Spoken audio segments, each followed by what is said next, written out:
Welcome to Pagan Coffee Talk. Here are your hosts, Oswin and Lord Night. Today's topic is going to be, it's when we say things like, I hate to say it. And then we do. And then we say it anyway. Well, yeah. And you and I both do this. Yeah. We try not to, but we do. We do a lot. And then there's also the things where, well, I don't mean to come across as mean, but I'm about to come across as mean. I think, is that part of our Southern upbringing? It could be. I don't know. Because growing up, I hate to be this way. I remember. See? They're right there. Yeah. Our moms were bad about this. The gossiping church women in the back. Well, yeah. They were polite about their gossip that they were talking about. Right, but is it being? I really don't want to speak, bad of Sally Sue, but if she swings her legs open anymore, it'd be like a front porch. Well, and I just had a lady at work the other day say close to the same thing. She's like, I don't mean to be a gossip. I'm not trying to spread gossip. But and then she does. And then you. But I'm just wondering, when we say things like that, when we say, I really hate to say it, but blah, blah, blah. Yeah, but I think that's we knowing we're about to. We know that no matter what in the world you say, this person's going to take this the wrong way. Right, but I think in some ways that comes across as us apologizing for what we're saying. I think we're trying to apologize in the fact that we are going to hurt your feelings. But why are we apologizing? It's an opinion. True. And we have an annoying dog. I mean, you're right. It's an opinion, and all I can think is, we're letting you know up front, we're going to hurt your feelings. We're just trying to be nice about it. We're warning you ahead of time. Brace yourself, Effie. Trigger warning.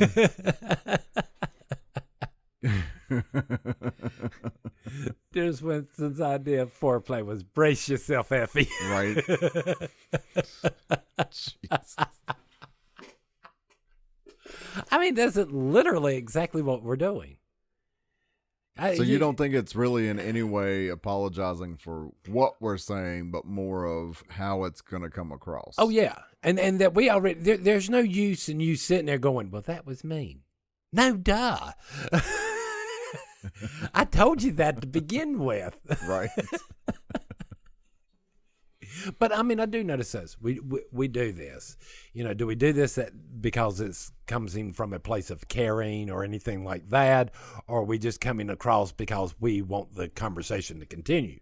Even though we know it's going to go to a bad place, that it's going to wind up being a heated argument or a heated debate. Sometimes those heated debates need to happen. We have to talk about these subjects where people do get really upset.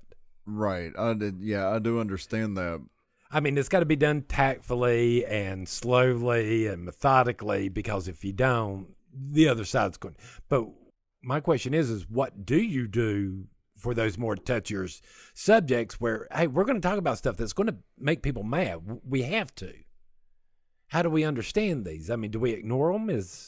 Well, no. I mean, I'm like you. We have to talk about it. I mean, I believe there should be some proper etiquette there to remind people, no, we're talking about this touchy subject on a intellectual level. Does that make sense? Yeah. And that it's our time to remind it, no, we're trying to have a more intellectual conversation versus an emotional one. But I also noticed that it's one of those things where when you and I say things like, I hate to say it.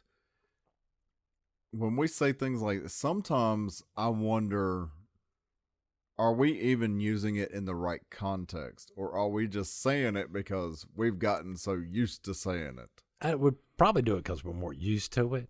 You see where I'm going with this? Because normally it comes along with gossip or something along them lines where, the whisper behind closed doors things. I hate to say this, but I think she's fooling around on her husband. Could be. I don't know. I mean, that's why I'm asking. Yeah, I mean, because in the Southern culture in which we were raised, it was always a sign of you're going into rumor or gossip that might not be true completely. Right. Well, when I'm coming into things like that, I usually say things like, I don't know if this is true. It's only what I've heard. Well, I'm also asking, or is this like being on a date? You might like the person real bad and you're sitting there across from them, and how do you politely tell them that they have a booger in their nose or spinach in their teeth? Or, I mean, think about it. That they really have something going, wrong there, and they might want to pay attention to, that they're going to feel foolish later when they go to the mirror and look and go, oh, crap. Right. So, again, touchy subjects. Oh, man, that's like, how do you, as a guy, how do you tell a stranger that his fly's open? Yeah. Do you, yeah. It's kind of the same stuff. I mean, it's just, how do you approach that? Right. How do you approach that? Yeah. I mean, because I'm thinking the kid in the subway that's 3 feet tall. Right. Right at that, lump level. Lump level. Oh, that is so wrong. I mean, but you see what I'm saying? I mean, we just got canceled. Oh. Bye, y'all. See you later.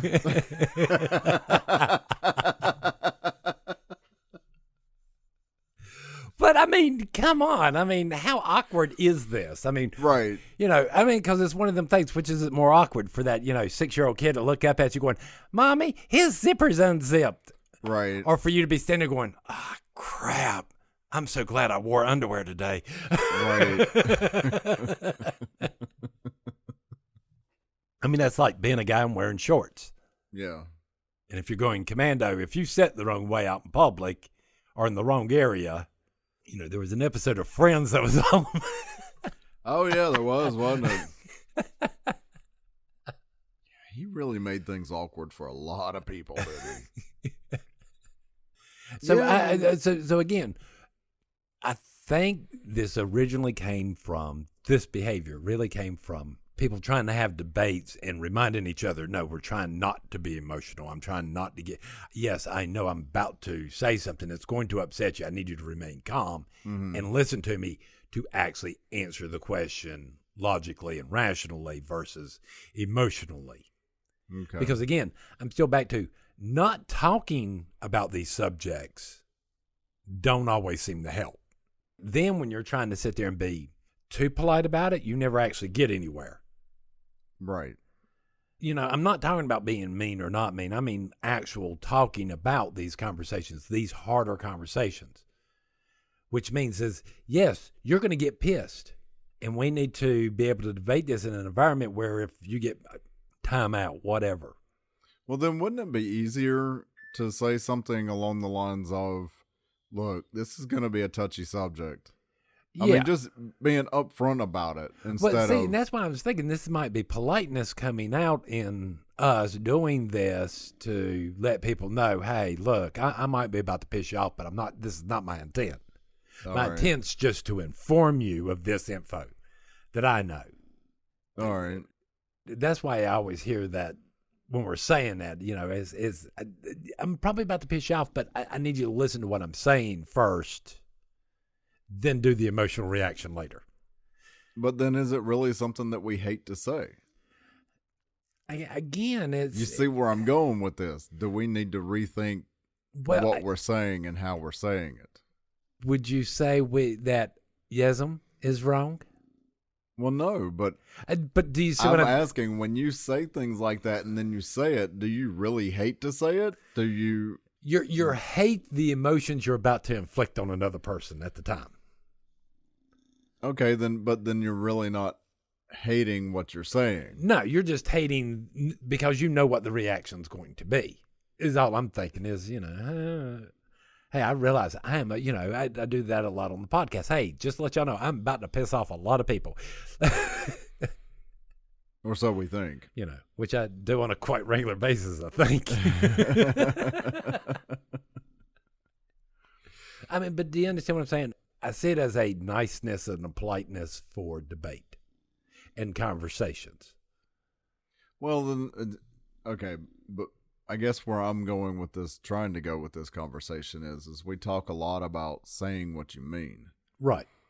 And so then we say things, well, I hate to say it, but blah, blah, blah. Then we really don't hate to say it, because if we really hated to say it, we wouldn't say it at all. But doesn't this fall into the same category as the whole jump the gun? How so? If you know the culture, if you understand what's going on there, you understand what this phrase is actually referring to. Like seeing the whole board and, oh, look, they had a Romeo and Juliet relationship. I guess. I don't know. I guess I'm just thinking maybe a little too literal on this. That's what I'm thinking there, is that you're thinking too literal, and it's actually one of them. What is that? An ideogram I'm talking about? I haven't. Okay, see, you can tell English is not our major. Hey, Alexa, what's an ideogram? Do we even know? Because then it becomes, because overused, it becomes a cliche. A noun meaning karyogram? I think we're probably not even using the right word. I know we're not using the right word. English as a first language. Ha!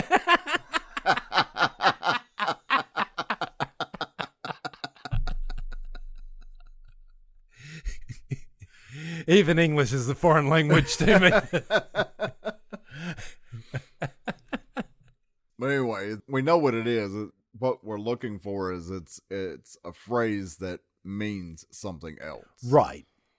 The same thing. Like I said, these things, they have on other meanings besides, but they originated from a particular point and actually have, just like the whole Romeo and Juliet. People already, even if you've never read Romeo and Juliet, everybody in our society knows this story somehow. Right. To some extent, yeah. To some extent. We realize this is a tragic story, and this is, one of the iconic love stories known through history. But without being a part of that, you wouldn't know what it is. Do you really think an octopus really cares? Probably not. It can't even understand us. So. But do you see what I'm saying there? And that might be where in the world this is coming from. This is why we say it. Instead of just, I'm about to piss you off. Yeah, but see, I think that would be more appropriate.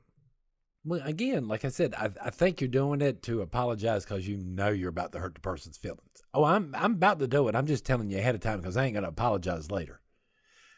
All right. Well, I mean, I'm being ahead of the curves. Okay. All right.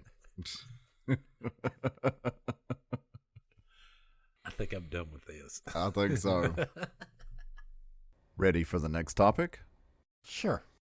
Inclusiveness. Okay, what about it? How far do we go? Well, you go as far as you can and you're willing to go. All right. What do you mean? Deer in the headlights look here. What the fuck are you talking about? I'm not going to sit there. Well, see, there's your problem, is I can't tell other temples what to do. All I can say is in my temple, let's say you come in and you say, okay, black robes trigger me, so y'all need to start wearing plaid. Okay. Or purple. Let's go with purple. And I look at this person and go, well, A, that ain't going to happen. And B, because only in our tradition, only third degrees are allowed to wear purple inside ritual space. And even then, we don't. So what makes you think I'm going to do that for this person? But there's so many other temples. There's so many other things there. Why in the world do I have to change when that person can go out and find something else or start something else? Well, true. Do you see what I'm saying? Yeah. That's what in the world we're being told. We're being told over and over again on this subject is, no, you have to believe our way. But we're all accepting. This is what you hear from the other side. Oh, we're all accepting and all this. except for you. Right. But yet we're looking at them going, no, you can believe that. You just got to remember, we believe this, and we believe this is wrong. And then they go all, what happened? I'm asking you, what suddenly happened? Why? I don't know. I think Why is it so controversial that I sit there and go, yes, I honestly believe that, yes, you injecting a chemical into your body to force your body to change into the other gender is a perversion of nature. Right. Does that mean I have the right to stop you from doing it? No, especially if you're an adult. I'm not going to stop you. I'm not going to judge you on that. Do you see what I'm saying there?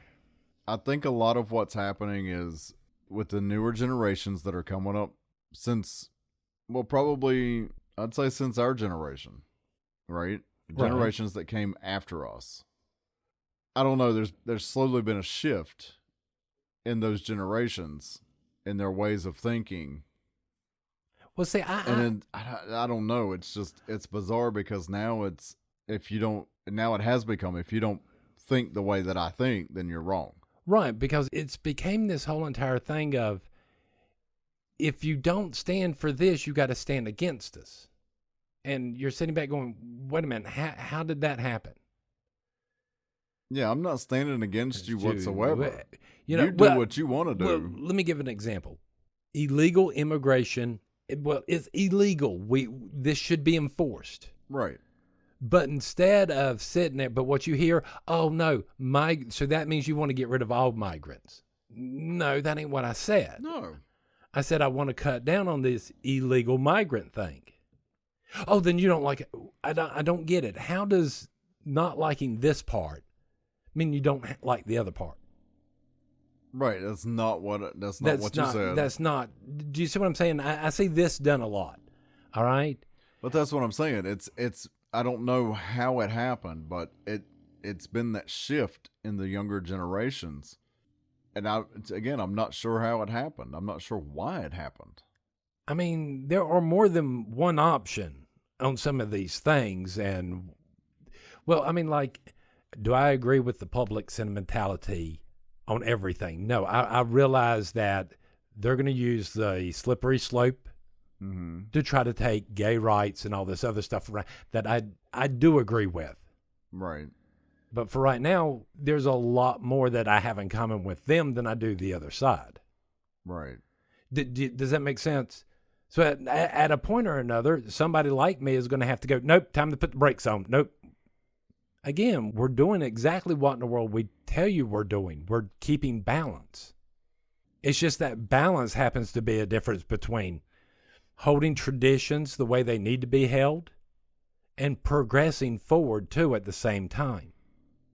Right. I mean, we're not saying that this tradition doesn't change, because it has changed over the years. Oh, God, yes. Things need to adapt in order to survive. Right. I mean, again. But there's only so much we're willing to change. Right. I mean, because at the beginning, we used to actually believe, which was told to me by Lord men, only the perfect could stand in for the gods. So only third degrees could be whole. So if you were missing an arm, an eye, part of an earlobe, no. Right. You were disqualified. Now, over the years, we've moved away from that.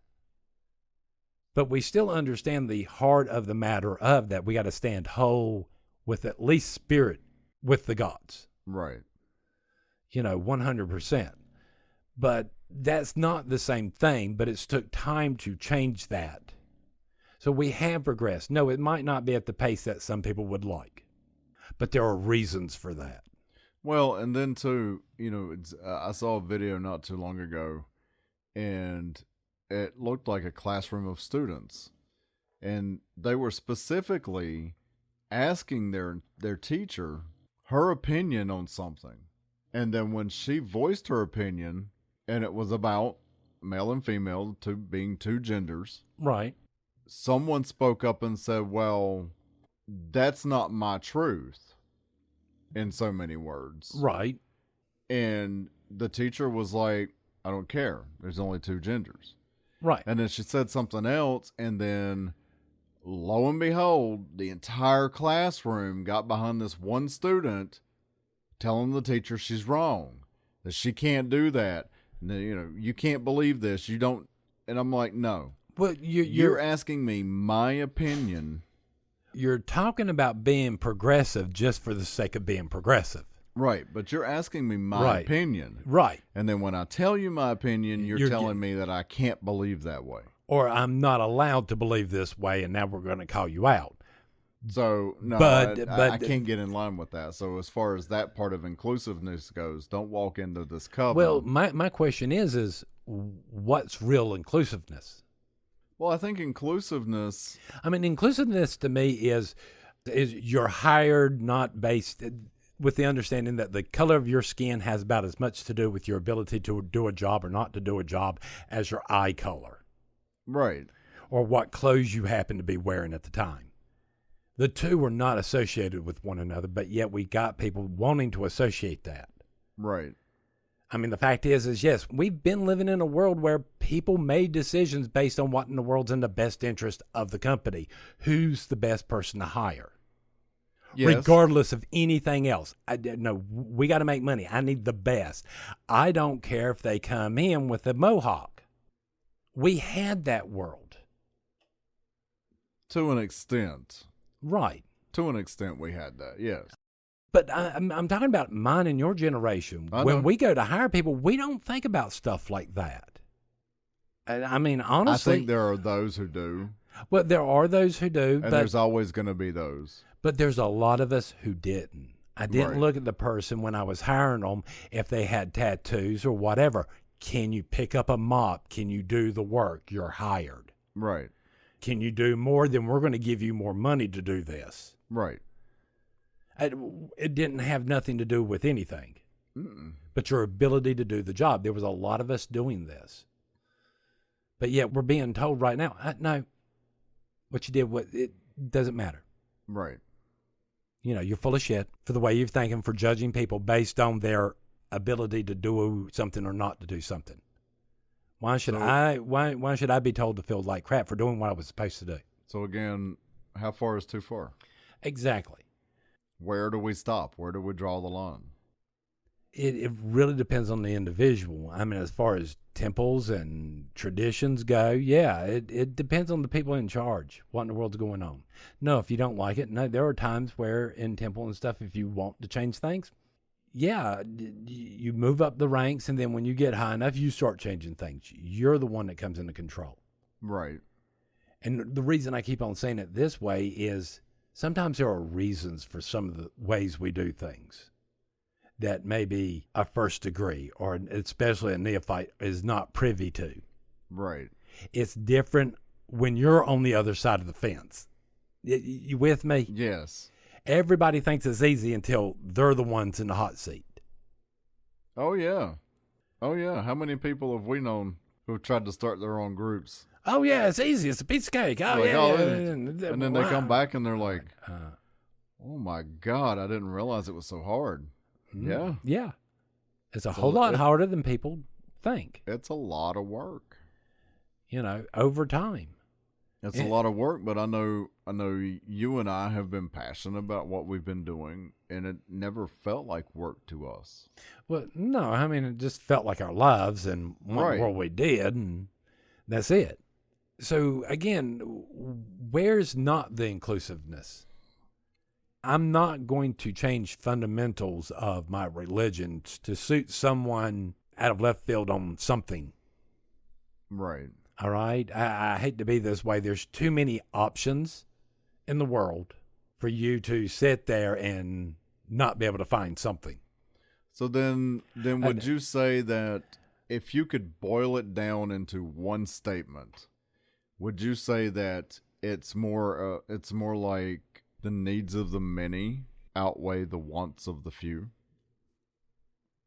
I see it as more like rights. Because again, you're asking me to override other people's rights just to satisfy yours. Okay. Where it's just as unfair the other way around. And at somewhere in there, people have to go, no, there has to be a dividing line. But sometimes, no, it's not here. It might be somewhere else. You might have to go on and create it yourself. Because, I mean, there's just certain specific things to an individual that is completely different for a group. It's a completely different scale trying to get... Well, yeah, I mean, we had, I'll never forget, we had a class, and we had, I think we had about 10 people in that class. This was years ago. Mm-hmm. And everybody showed up for class one day, and then there was a portion of the class where you said something about men and women are not created equal, and that we balance each other, and all. And there was a staunch, hardcore feminist, and she did not like that one bit. She didn't agree with it, and shut down after that. And she shut down out of that class. And then after that class, we never saw her again. And you know what? She was completely in the right. Of course she was. I mean, and I hate to be this way. And if she had even... that's what I was going to say. Even if she'd gotten up in the middle class and just went, no, I don't agree with this. I got to part ways. This is a deal breaker for me. And it'd be like... Okay. And, it's not for everybody. It's not for everybody. I'm sorry we wasted your time. Right. Have a nice day. No hard feelings. No hard feelings. Hope you find something that works for you. Hope you find something that works for you. If you'd like, I'll send some suggestions, but... Right. What's wrong with people doing that now? But see, I don't think that's being exclusive. No. I still think that's part of being inclusive, because we're not forcing anybody. Well, I mean... But we welcome everybody. My question is how good of a priest would I have been if that one woman would have gotten up in that class and said, no, it's got to be this way, blah, blah, blah, blah, blah, and went, well, yeah, you're right, just to make you happy. Right. What would that have said about me? You see what I'm saying? Mm-hmm. What would that have said about me? How easy I just gave up what I believe in to accommodate one person. Would that be somebody you wanted to follow? Well, no. For those people who have, for lack of thing, bent the knee. Right. Who went back and apologized or changed their views. What does it say about them as individuals? Yeah, because thinking about an old saying that used to go, you got to stand for something or you'll fall for anything. Right. So I don't know what happened to that, because now it's everybody standing up for all this other stuff, but they're not listening to anybody. I think the other part of that is, yeah, you got to stand for something, but you need to be able to listen to other people's arguments. Exactly. You need to be more of an adult about it. Maybe some more than others, but... Well, I can always go buy some Pampers for you.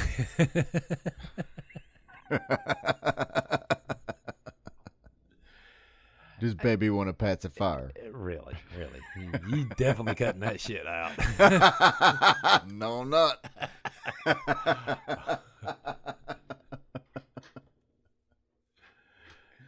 All right. Anyway. I digress. Anyway, being an adult about it, yeah. I mean, being an adult about it. It doesn't help to sit there and go half-cocked, or to start to lose an argument and just start going, well, then, and a boo-boo. Right. Or screaming off the top of your head. It doesn't make any sense to have that. No. But yet, when you have adults doing this, wait a minute, listen, just all we're asking. Not asking you to agree, just listen. Or is the fact is that the fear is that they listen, that they'll wind up having to agree with us? That's an interesting question. I'm just asking. Yeah, but I think either way, that's not being productive. Well, no. But I'm and just all wondering. it's doing is causing a stalemate. Thanks for listening. Join us next week for another episode. Pagan Coffee Talk is brought to you by Life Temple and Seminary.